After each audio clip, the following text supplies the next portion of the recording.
question number 4 of exercise number 5.1. We have actually to factorize this question. So इसको ये जो equation हमारे पास given है, इस इक्वेशन को सबसे पहले हम इसको रीअरेंज कर लेते हैं। यहाँ पे अगर हम देखें तो ये हमारे पास एक्स स्क्वायर है प्लस 6 है। अब सिंपल ऐसा करें कि ये जो 5x है इसको इक्वल की इस साइड पर ले जाएं, तो ये हमारे पास आ जाएगा x square plus 6 minus 5x is equal to यहाँ 0 आ जाएगा। तो बिल्कुल यही कुछ हुआ है कि ये हमारे पास x square minus 5x plus 6 is equal to 0 आ जाएगा। अब हम नेक्स्ट ये जो 5x है, इस 5x को हम 2 पार्ट्स में इस 5x को हमने डिवाइड करना है। तो इसके डिवीजन के लिए कि अप्रोप्रिएट हमें कोई इसका पेयर मिल जाए, तो इसकी इस डिवीजन के लिए हम उसी तरह से जैसे कि अभी लास्ट क्वेश्चन में करते आए हैं कि ये 6 और यहाँ पे 1, इनका 6 और 1 का आपस में एक जो है ना, ये दोनों कोफिशिएंट्स लिए और 6 को 1 से मल्टीप्लाई कर दिया, तो आंसर हमारे पास आया है 6। अब 6 के हम पेयर्स बनाते हैं। एक इसका पेयर बन गया 1 into 5,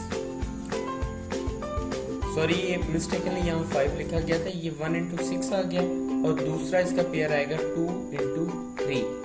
तो ये दोनों पेयर्स ही अगर हम देखें तो ये दोनों पेयर्स ही इस पोजीशन में है कि ये जो 5x है इसको डिवाइड कर सकें, लेकिन इन दोनों में से ज़्यादा अप्रोप्रिएट हमारे पास 2 और 3 है।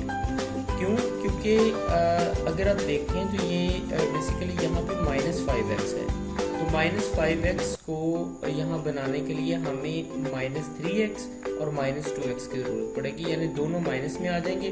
तो ये दोनों माइनस 3x और minus 2x is equal to minus 5x आ जाएगा, प्लस 6 इज इक्वल टू 0 आ जाएगा। अब इन दोनों में से यानी कि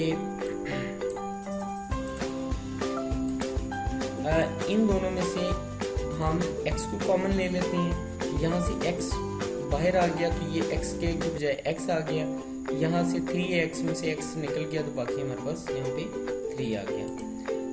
इसके बिल्कुल साथ यहाँ पे हम इन दोनों में से माइनस 2 को कॉमन ले लेते हैं। ये माइनस 2 को कॉमन लिया तो बाकी हमारे पास यहाँ पे देखिए माइनस 2 कॉमन आएगा, तो यहाँ पे ये जो माइनस 2x है इसमें से खाली x यहाँ पे रह जाएगा, और जब माइनस 2 यहाँ से कॉमन आएगा तो ये प्लस माइनस में चेंज हो जाएगा, और 6 को जब 2 पे डिवाइड किया तो ये हमारे पास 3 आ जाएगा।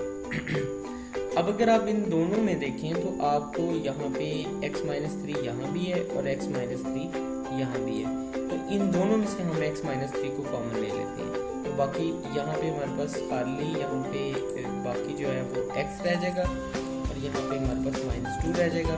तो जब इन दोनों में से x माइनस 3 को कॉमन लिया तो ये बाकी हमारे पास x माइनस 2 आ गया।